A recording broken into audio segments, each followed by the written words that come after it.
Un peu plus près aux relations toxiques. Alors vous êtes nombreux chez vous à nous appeler parce que vous en êtes victime. Alexandre, expliquez-nous comment on peut s'en sortir. Ah oui. Pas évident, évidemment, ce sont des conseils. Mais oui, vous savez quand même, Trina, qu'une personne sur trois a déjà fait face à un partenaire ou à un proche toxique. Une personne sur trois, Oui, c'est exact. énorme. Ça va, on n'est que deux, donc c'est parfait. On est trois, il y a notre réalisateur. Ah mince. Alors, finir avec une relation toxique, c'est souvent difficile. Une relation ou un lien toxique, ça se passe par la manipulation, la violence verbale ou psychologique, la fausseté aussi, et ainsi de suite, de ce qui pourrait avoir comme comportement. Ouais. En couple, ça se transforme en une véritable tornade, absorbant toutes les énergies positives de la personne sur laquelle il a jeté son dévolu.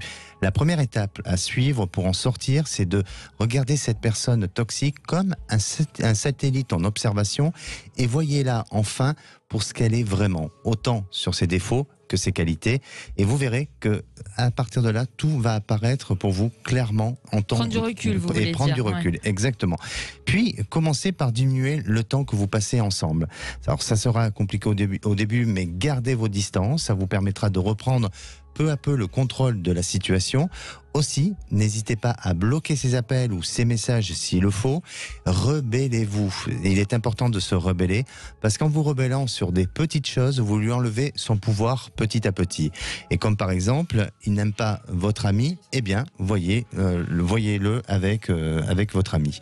Et si jamais vous sentez que pour vous ça devient vraiment trop toxique, alors parlez à un psychologue ou un thérapeute ou un coach. Oui, ça c'est très important. Il faut toujours un avis. Ces thérapeutes-là sont aptes à pouvoir décrypter une situation toxique dans laquelle vous pouvez être.